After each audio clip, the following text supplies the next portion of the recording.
بسم اللہ الرحمن الرحیم۔ ناظرین، وی لاگ نمبر ہے 266 اور پہلی قسط ہے، پیج ہے 582 اور ہیڈنگ ہے رسول اللہ صلی اللہ علیہ وسلم کی طرف سے ایک قطعی اقدام کا فیصلہ۔ ناظرین، مین ٹاپک ہمارا چل رہا ہے غزوہ تبوک۔ غزوہ تبوک ناظرین، اس کتاب کا نام ہے سیرت النبی صلی اللہ علیہ وآلہ وسلم۔ اس کتاب کے رائٹر ہیں مولانا صفی الرحمان مبارک پوری اور کتاب کا ٹائٹل ہے الرحیق المختوم۔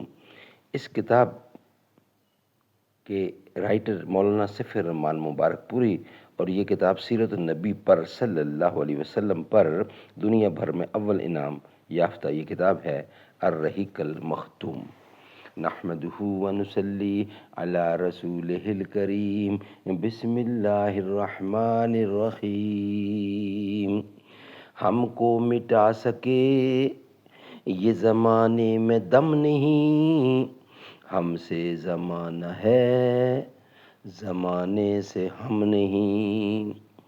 ہزار برق گرے لاکھ آندیاں اٹھیں، وہ پھول کھل کے رہیں گے جو کھلنے والے ہیں۔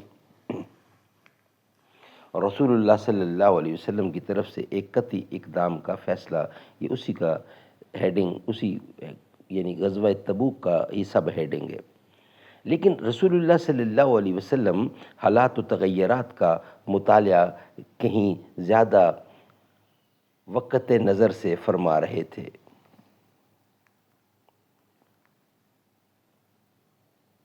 آپ سمجھ رہے تھے کہ اگر آپ نے ان فیصلہ کن لمحات میں رومیوں سے جنگ لڑنے میں کاہلی اور سستی سے کام لیا، رومیوں کو مسلمانوں کے زیر اثر علاقوں میں گھسنے دیا اور وہ مدینہ تک بڑھ اور چڑھ آئے تو اسلامی دعوت پر اس کے نہایت برے اثرات مرتب ہوں گے۔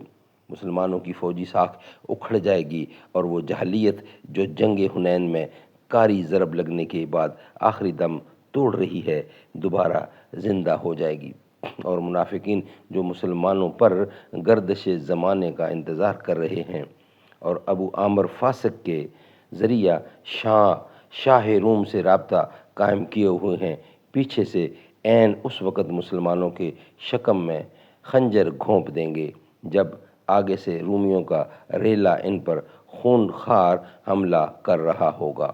اس طرح وہ بہت ساری کوششیں رائے گاں چلی جائیں گی جو آپ نے اور آپ کے صحابہ کرام نے اسلام کی نشر و اشاعت میں صرف کی تھیں، اور بہت ساری کامیابیاں ناکامی میں تبدیل ہو جائیں گی جو طویل اور خونریز جنگوں اور مسلسل فوجی دوڑ دھوپ کے بعد حاصل کی گئی تھی۔ رسول اللہ صلی اللہ علیہ وسلم ان نتائج کو اچھی طرح سمجھ رہے تھے، اس لیے اسرت و شدت کے باوجود آپ نے طے کیا کہ رومیوں کو دارالسلام کی طرف پیش قدمی کی مہلت دیے بغیر خود ان کے علاقے اور حدود میں گھس کر ان کے خلاف ایک فیصلہ کن جنگ لڑی جائے۔ ناظرین، اس کا نیکسٹ ہیڈنگ ہے رومیوں سے جنگ کی تیاری کا اعلان۔ یہ معاملہ طے کر لینے کے بعد آپ صلی اللہ علیہ وسلم نے صحابہ کرام میں اعلان فرما دیا کہ لڑائی کی تیاری کریں۔ قبائل عرب اور اہل مکہ کو بھی پیغام دیا کہ لڑائی کے لیے نکل پڑیں۔ آپ کا دستور تھا کہ جب کسی غزوے کا ارادہ فرماتے تو کسی اور ہی جانب روانہ ہوتے، لیکن صورتحال کی نزاکت اور تنگی کی شدت کے سبب اب کی بار آپ نے صاف صاف اعلان فرما دیا کہ رومیوں سے جنگ کا ارادہ ہے تاکہ لوگ مکمل تیاری کر لیں۔ آپ نے اس موقع پر لوگوں کو جہاد کی ترغیب بھی دی اور جنگ ہی پر ابھارنے کے لیے سورہ توبہ کا بھی ایک ٹکڑا نازل ہوا۔ ساتھ ہی آپ نے صدقہ خیرات کرنے کی فضیلت بیان کی اور اللہ کی راہ میں اپنا نفیس مال خرچ کرنے کی رغبت دلائی۔ غزوے کی تیاری کے بعد مسلمانوں کی دوڑ دھوپ، صحابہ کرام نے جو نبی اکرم صلی اللہ علیہ وسلم کا ارشاد سنا کہ آپ رومیوں سے جنگ کی دعوت دے رہے ہیں، جھٹ اس کی تعمیل کے لیے دوڑ پڑے اور پوری تیز رفتاری سے لڑائی کی تیاری شروع کر دی۔ قبیلے اور برادریاں ہر چہار جانب سے مدینے میں اترنا شروع ہو گئیں، اور سوائے ان لوگوں کے جن کے دلوں میں نفاق کی بیماری تھی، کسی مسلمان نے اس غزوے سے پیچھے رہنا گوارا نہ کیا، البتہ 3 مسلمان اس سے مستثنیٰ ہیں کہ صحیح الایمان ہونے کے باوجود انہوں نے غزوے میں شرکت نہ کی۔ حالت یہ تھی کہ حاجت مند اور فاقہ مست لوگ آتے اور رسول اللہ سے درخواست کرتے کہ ان کے لیے سواری فراہم کر دیں تاکہ وہ بھی رومیوں سے ہونے والی اس جنگ میں شرکت کر سکیں، اور جب آپ ان سے معذرت کرتے کہ لا اجدو ما احملکم علیہ تولوا واعینہم تفیض من الدمع حزنا اللہ یجدوا ما ينفقون۔ سورت نمبر 9 کی آیت نمبر 92۔ میں تمہیں سوار کرنے کے لیے کچھ نہیں پاتا تو وہ اس حالت میں واپس ہوتے کہ ان کی آنکھوں سے آنسو رواں ہوتے کہ وہ خرچ کرنے کے لیے کچھ نہیں پا رہے۔ میں تمہیں سوار کرنے کے لیے کچھ نہیں پاتا تو وہ اس حالت میں واپس ہوتے کہ ان کی آنکھوں سے آنسو رواں ہوتے کہ وہ خرچ کرنے کے لیے کچھ نہیں پا رہے ہیں۔ اس طرح مسلمانوں نے صدقہ خیرات کرنے میں بھی ایک دوسرے سے آگے نکل جانے کی کوشش کی۔ حضرت عثمان بن عفان رضی اللہ نے ملک شام کے لیے ایک قافلہ تیار کیا تھا جس میں پہلان اور کجاوے سمیت 200 اونٹ تھے اور 200 اوقیہ تقریباً 19.5 کلو چاندی تھی۔ آپ نے یہ سب صدقہ کر دیا۔ اس کے بعد پھر 100 اونٹ پالان اور کجاوے سمیت صدقہ کیا۔ اس کے بعد 1000 دینار تقریباً 5.5 کلو سونے کے سکے لے آئے اور انہیں نبی کریم صلی اللہ علیہ وسلم کی آغوش میں بکھیر دیا۔ رسول اللہ صلی اللہ علیہ وسلم انہیں الٹتے جاتے تھے اور فرماتے جاتے تھے آج کے بعد عثمان جو بھی کریں انہیں ضرر نہ ہوگا، انہیں نقصان اور گھاٹا نہیں ہوگا۔ اس کے بعد حضرت عثمان رضی اللہ نے پھر صدقہ کیا اور صدقہ کیا یہاں تک کہ ان کے صدقے کی مقدار نقدی کے علاوہ 900 اونٹ اور 100 گھوڑے تک جا پہنچی۔ سبحان اللہ، سبحان اللہ۔ ادھر حضرت عبد الرحمن بن عوف رضی اللہ عنہ 200 اوقیہ تقریباً 29.5 کلو چاندی لے آئے۔ حضرت ابو بکر صدیق رضی اللہ عنہ نے اپنا سارا مال حاضر خدمت کر دیا اور بال بچوں کے لیے اللہ اور اس کے رسول کے سوا کچھ نہ چھوڑا۔ ان کے صدقے کی مقدار 4000 درہم تھی اور سب سے پہلے یہی اپنا صدقہ لے کر تشریف لائے تھے۔ حضرت عمر نے اپنا آدھا مال خیرات کیا۔ حضرت عباس رضی اللہ عنہ بہت سا مال لائے۔ حضرت طلحہ، سعد بن عبادہ اور محمد بن مسلمہ بھی کافی مال لائے۔ حضرت عاصم بن عدی 90 وسق یعنی 13.5 کلو یعنی 13.5 ٹن کھجوریں لے کر آئے۔ بقیہ صحابہ بھی پے در پے اپنے تھوڑے زیادہ صدقات لے آئے، یہاں تک کہ کسی نے ایک مد یا 2 مد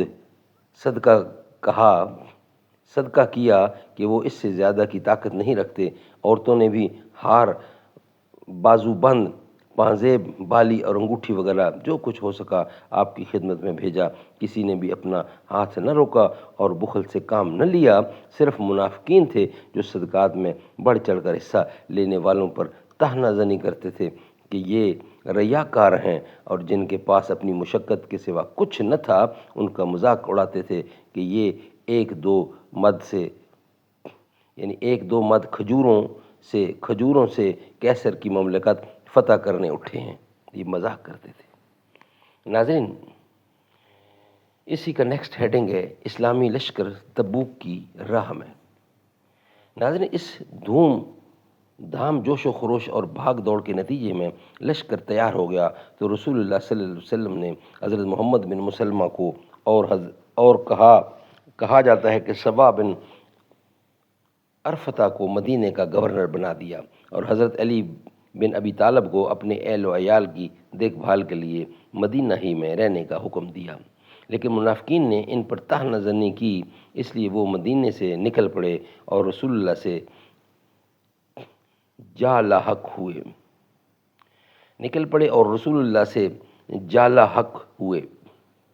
لیکن آپ نے انہیں پھر مدینہ واپس کر دیا اور فرمایا کیا تم اس بات سے راضی نہیں کہ مجھ سے تمہیں وہی نسبت ہو جو حضرت موسیٰ سے حضرت ہارون کو تھی؟ البتہ میرے بعد کوئی نبی نہ ہوگا۔ کیا تم اس بات سے راضی نہیں کہ مجھ سے تمہیں وہی نسبت ہو جو حضرت موسیٰ سے حضرت ہارون کو تھی؟ البتہ میرے بعد کوئی نبی نہ ہوگا۔ بہرحال رسول اللہ صلی اللہ علیہ وسلم نے اس انتظام کے بعد شمال کی جانب کوچ فرمایا۔ نسائی کی روایت کے مطابق یہ جمعرات کا دن تھا، منزل تبوک تھی، لیکن لشکر بڑا تھا، 30,000 مردان جنگی تھے۔ اس سے پہلے مسلمانوں کا اتنا بڑا لشکر کبھی فراہم نہ ہوا تھا، اس لیے مسلمان ہر چند مال خرچ کرنے کے باوجود لشکر کو پوری طرح تیار نہ کر سکے تھے، بلکہ سواری اور توشے کی سخت کمی تھی۔ چنانچہ 18 آدمیوں پر ایک ایک اونٹ تھا جس پر یہ لوگ باری باری سوار ہوتے تھے۔ اسی طرح کھانے کے لیے بسا اوقات درختوں کی پتیاں استعمال کرنی پڑتی تھیں، جس سے اونٹوں میں ورم آ گیا تھا۔ مجبوراً اونٹوں کو قلت کے باوجود ذبح کرنا پڑا تھا تاکہ اس کے معدے اور آنتوں کے اندر جمع شدہ پانی اور تری پی جا سکے، اس لیے اس کا نام جیش اسرت تنگی کا لشکر پڑ گیا۔ تبوک کی راہ میں لشکر کا گزر ہجر یعنی دیار سمود سے ہوا۔ سمود وہ قوم تھی جس نے وادی القرا کے اندر چٹانیں تراش کر مکانات بنائے تھے۔ صحابہ کرام نے وہاں کے کنویں سے پانی لے لیا تھا، لیکن جب چلنے لگے تو رسول اللہ نے فرمایا تم یہاں کا پانی نہ پینا، اس سے نماز کے لیے وضو نہ کرنا، اور جو آٹا تم لوگوں نے گوندھ رکھا ہے اسے جانوروں کو کھلا دو، خود نہ کھاؤ۔ آپ نے یہ بھی حکم دیا کہ لوگ اس کنویں سے پانی لیں جس سے صالح علیہ السلام کی اونٹنی پانی پیا کرتی تھی۔ صحیحین میں ابن عمر رضی اللہ عنہ سے روایت ہے کہ جب نبی اکرم صلی اللہ علیہ وسلم ہجر دیار سمود سے گزرے تو فرمایا ان ظالموں کی جائے سکونت میں داخل نہ ہونا کہ کہیں تم پر بھی وہی مصیبت نہ آن پڑے جو ان پر آئی تھی، ہاں مگر روتے ہوئے۔ پھر آپ نے اپنا سر ڈھکا اور تیزی سے چل کر وادی پار کر گئے۔ راستے میں لشکر کو پانی کی سخت ضرورت پڑی، حتیٰ کہ لوگوں نے رسول اللہ سے شکوہ کیا۔ آپ نے اللہ سے دعا کی، اللہ نے بادل بھیج دیا، بارش ہوئی، لوگوں نے سیر ہو کر پانی پیا اور ضرورت کا پانی لاد بھی لیا۔ پھر جب تبوک کے قریب پہنچے تو آپ نے فرمایا کل انشاءاللہ تم لوگ تبوک کے چشمے پر پہنچ جاؤ گے، لیکن چاش سے پہلے نہیں پہنچو گے، لہذا جو شخص وہاں پہنچے اس کے پانی کو ہاتھ نہ لگائے یہاں تک کہ میں آ جاؤں۔ حضرت معاذ رضی اللہ عنہ کا بیان ہے کہ ہم لوگ پہنچے تو وہاں 2 آدمی پہلے ہی پہنچ چکے تھے، چشمے سے تھوڑا تھوڑا پانی آ رہا تھا۔ رسول اللہ نے دریافت کیا کہ کیا تم دونوں نے اس کے پانی کو ہاتھ لگایا ہے؟ انہوں نے کہا جی ہاں۔ آپ نے ان دونوں سے جو کچھ اللہ تعالیٰ نے چاہا فرمایا، پھر چشمے سے چلو کے ذریعے تھوڑا سا پانی نکالا یہاں تک کہ قدرے جمع ہو گیا۔ پھر رسول اللہ صلی اللہ علیہ وسلم نے اس میں اپنا چہرہ اور ہاتھ دھویا اور اسے چشمے میں انڈھیل دیا۔ اس کے بعد چشمے سے خوب پانی آیا، صحابہ کرام نے سیر ہو کر پانی پیا۔ رسول اللہ صلی اللہ علیہ وسلم نے فرمایا اے معاذ، اگر تمہاری زندگی دراز ہوئی تو تم اس مقام کو باغات سے ہرا بھرا دیکھو گے۔ راستے ہی میں یہ تبوک پہنچ کر روایات میں اختلاف ہے۔ رسول اللہ صلی اللہ علیہ وسلم نے فرمایا آج رات تم پر سخت آندھی چلے گی، لہٰذا کوئی نہ اٹھے اور جس کے پاس اونٹ ہو وہ اس کی رسی مضبوطی سے باندھ دے۔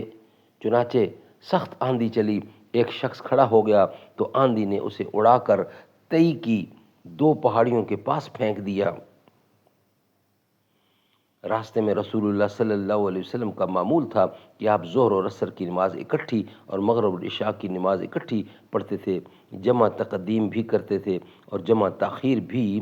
جمع تقدیم کا مطلب یہ ہے کہ ظہر اور عصر دونوں ظہر کے وقت ہیں اور مغرب اور عشاء دونوں مغرب کے وقت میں پڑھی جائیں، اور صبح تاخیر کا مطلب یہ ہے کہ ظہر اور عصر دونوں عصر کے وقت میں اور مغرب و عشاء دونوں عشاء کے وقت میں پڑھی جائیں۔ سبحان اللہ، سبحان اللہ۔ ناظرین، یہ ویلاگ یہاں ہی کمپلیٹ ہوتا ہے۔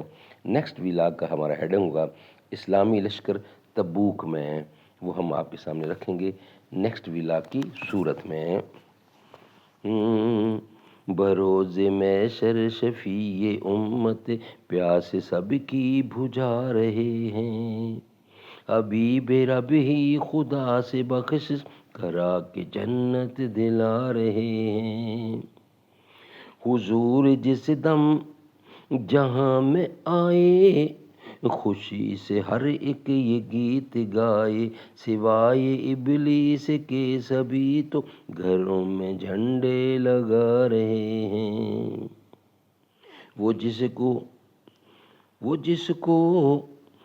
نور جس کو بنایا رب نے زمین سے پہلے، زمان سے پہلے، اسی سے شمس و قمر ستارے بھی آج تک جگمگا رہے ہیں۔ حضور جس دم ہوئے ہیں پیدا، گرے ہیں کعبہ میں لات و عزا۔ حضور جس دم ہوئے ہیں پیدا، گرے ہیں کعبہ میں لات و عزا۔ جہان والو شہ عرب کا یہ معجزہ ہم سنا رہے ہیں۔ حبیب رب کی ہوئی ہے آمد، ادب سے اٹھ کر سلام بھیجو۔ سحر کی بھینی فضا میں روئے امی یہ نغمہ سنا رہے ہیں۔ جلا کے دل میں چراغ الفت، مٹاؤ نفرت مٹاؤ ظلمت، یہی تو عرب و عجم کے آقا شروع سے ہم کو بتا رہے ہیں۔ شفیع روز شمار بھی ہیں، حبیب پروردگار بھی ہیں، ہمارے آقا حضور اکرم اے عبد دیکھو وہ آ رہے ہیں۔ بروز محشر شفیع امت پیاس سب کی بجھا رہے ہیں، حبیب رب ہی خدا سے بخشش کرا کے جنت دلا رہے ہیں۔ بروز محشر شفیع امت پیاس سب کی بجھا رہے ہیں۔